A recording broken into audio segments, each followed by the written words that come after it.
Jalen, your favorite sport, the National Basketball Association. Now, my partner over at Championship Rings, Josh Younger, he and you are similar alike to where they really like the NBA. I'm not a huge NBA fan, specifically at this time of year. I really don't think the NBA season really starts about Christmas. I don't really care that much about November basketball. Before we dive into the team that absolutely drives me nuts, our hometown Cleveland Cavaliers, I got to ask you, because I haven't asked you this question yet, and I've been meaning to ask you, and I keep forgetting. Your thoughts on the in-season dumbass tournament? Oh, this is the stupidest thing I've ever heard. What is it? Somebody please explain. I've been watching the NBA since my mother brought me home from the hospital since I was born. I can tell you when Kyrie hit the shot. I can tell you the timestamp. I can tell you where I was when Ray Allen bailed LeBron James out. But I cannot tell you the rules of this in-season tournament. I can't do it. People come to me, yo, Jay, you're a basketball fan, right? The casual gamblers who like to make 16-leg parlays on the NBA. When they don't know anything about the sport. Yo, Jay, you know a lot about basketball, right? What's the in-season tournament? And I do the same thing every time. I say, I don't bleep and know. I don't know. I have absolutely zero clue. Well, why does everyone's courts look so flashy? And I don't know. Was it interfering with the NBA season? I don't know. I watch playing games. As a matter of fact, there's a playing game tonight that I'm probably going to tune into, and the Cavs play at 7:30. Tip off 7:30. I will be watching. I watch all basketball. It is my drug. It is my happy place. But I cannot tell you what the in-season tournament is. What's the deal with the court? I mean, at least the Cavs have a normal court. I'll give them that. The one in Philly, I cannot watch the game in Philly. That thing was making my eyes hurt, man. Dude, have you seen Chicago's? Chicago's is so mad. You know what? Like, I don't think I've seen Chicago. It looks like a 5-year-old just spilled Hawaiian punch all over the court. And there you go. Let me see this. I got to see an image of this. Oh my God. What the hell is that? It's so bad. Dude, I don't get it. Indiana's was awful too. Ugh. And guess what? We're in the wild card for that. Do I know how we got there? No. Do I hope we win? Yes. Do I know what we win? Absolutely not. Well, apparently, every player that wins gets $500,000, and they get a stupid in-season trophy. What is that? So it's just another award. Is your boy LeBron in here? No, this was all an Adam Silver initiative. I'm going to tell you why he did it. It was two reasons why they went ahead and did it. Number one was because the fact the NFL has basically taken away their day, which is Christmas Day, and turned it into an NFL day, made the NBA pissed off. And I'm not joking on that because the NFL just pried away Christmas Day from the NBA. The NBA wasn't happy about it, and the NBA feels like it will get some viewers away from an NFL game. The other reason is because of the TV media rights deal that's coming up at the end of not this season, but at the end of next season. They're going to try to get more games on ESPN, TNT, NBC may get involved, Apple may get involved, Peacock may get involved. All of these platforms, cable, broadcast, streaming, they want as many games as possible, and that package will be a part of the new TV rights deal. That's the two reasons they did it, and it's the only two reasons why they did it. Listen, I don't like Adam Silver with his bald head. I don't like him whatsoever. He's so annoying. But if your boy LeBron Raymond James from Akron, Ohio, woo! If he wins the in-game tournament, this is not on his accolade against that man on my screen. No, No, it's not. No, it will not count as an accolade. Though LeBron did become the leader last night of most minutes played in NBA history. Another longevity put in the ring of Longevity. LeBron's hat. Michael didn't need longevity. Oh, okay. I'm not getting into this. Though we are not getting into that debate right now. You're the first true NBA fan that I talked to that said they don't like Adam Silver. A lot of the NBA people that I talk to like Adam Silver. I despise that man. Anyone who's heard that man talk, it hurts my soul. It is worse than watching Shaq and Barkley go at it on a Wednesday during a Utah Jazz game. It is awful. It is god awful. I'd rather listen to Shaq mumble through a broadcast. Like, God, I can't handle it, man. Jalen, I tried to tell you way back in the summer. I told you, go on YouTube, type in a guy's name, Victor Wembanyama. And you texted me back, you said, wow, this kid is special. Now he's in the NBA, basically in his second ever game, posterizing Kevin Durant.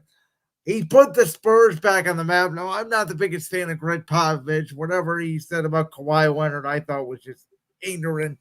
But nonetheless, Victor Wembanyama has brought the Spurs back to Providence. Listen, Wimby, you're not human. Buddy, if you somehow see this, you are not human. You are half robot, half French fry. You are built like a French fry, but God, you are entertaining to watch, kid. I haven't felt so excited to watch a player probably since, if you want me to be honest, probably since OKC Kevin Durant. I saw this man Superman dunk over Kevin Durant. Put him absolutely mop the floor with that boy, put him directly on a poster, and I was out of my seat like I was 6 years old. It was great. I enjoyed it. Wimby, I hope you're here to stay, buddy, because you are entertaining to watch. My main man, formerly the All Things Cavaliers podcast, in which you would listen to, Jalen, Joey Schneider, told me I was overrating Wembanyama when I said currently right now in the NBA, I believe he's a top 20 player. That's interesting, Joey. Shout out Joey. I miss you guys on the podcast, by the way, but it is what it is. Life moves on. Joey's out here grinding, but Joey, I think that you need to do some highlight watching, my friend, because what this man is doing is, I hate to say, is LeBron James-esque. Coming out of the Oh, God, I just made Brandon so happy, and I made all you LeBron fans 10 times happier. But what he is doing is very LeBron-esque. Now, he's coming out of the draft, put into a sucky situation. The Spurs sucked for so many years, but, man, this man is like Jesus himself, like gonna resurrect the Spurs. Oh, man, it's so good to watch because if you don't know, I love Pop. I've always loved Pop. I've never been a Spurs. I've never liked Pop. I think he's a cocky, arrogant asshole. He hasn't wanted to say it. We're on YouTube. Hey. Especially when he grabs a microphone and says, "Don't boo Kawhi Leonard." Yeah. That's his boy right there. That's your LeBron stopper. What do you mean don't boo Kawhi Leonard? The only reason San Antonio even has those championships from 2014 is because a young 24-year-old Kawhi Leonard said, I got this, and shut down LeBron James. Oh, and he did, or as I like to call him, number 2, who made the luckiest shot in literally the history of the NBA, and you might even agree with this, when he went boing, boing, boing, boing, boing, boing, boing off the rim and took my boy Joel Embiid out of the playoffs, and Joel Embiid may have a championship ring right now. You love your big man, and that will always be. But let me ask you this. Do you love Wemby more than you love your big men? I love Victor Wembanyama so much. Victor Wembanyama is a part of the big man's call. I like him better than your guy, Nikola Jokic. I'll tell you that. How are we doing this, Brandon? It is a Tuesday. I have school tomorrow. I don't have. How am I supposed to argue with you right now? How can you even say that? I gave it all you after the final. I said Nikola Jokic proved to me in that series he was the best player on the planet. But moving forward, I love Victor Wembanyama. I think he's going to be a top 5 player, within the next couple of years here. I think Jokic is up there. LeBron, if he's still in the league, Steph Curry. I'm not sold yet on Luka Doncic. I know I'm the only person in the world. Come on. But he bitches too much of the rest for me. He's not a winning So did your boy LeBron. He reminds me a lot of Kyrie Irving, to be honest with you.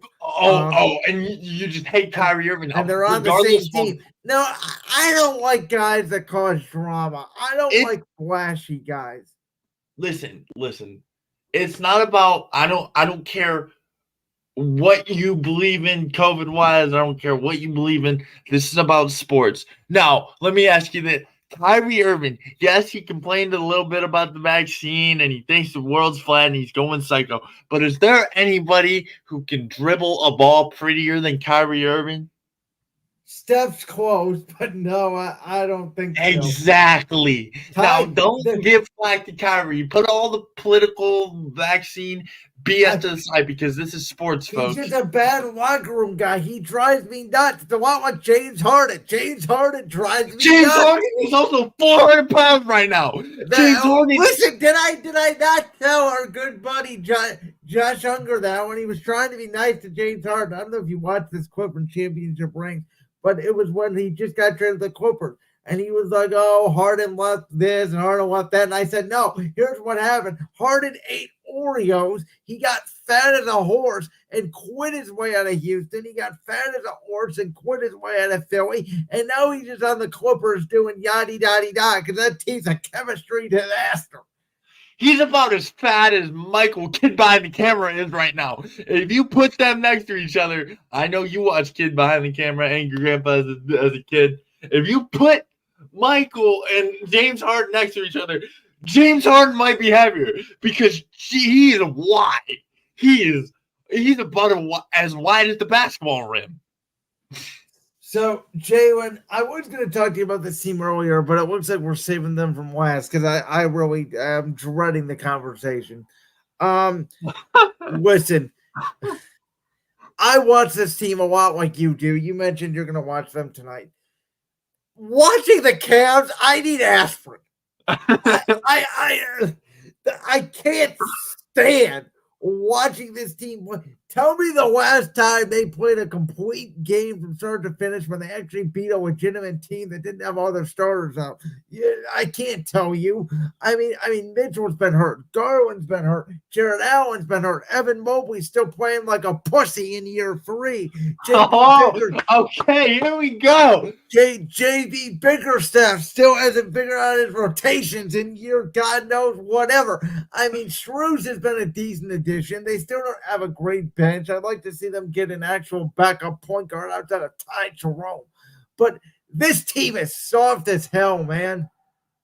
Oh man, I'm fired up tonight, but man, I'm about to lock in for the last couple of minutes because this Cavaliers team, I don't need aspirin.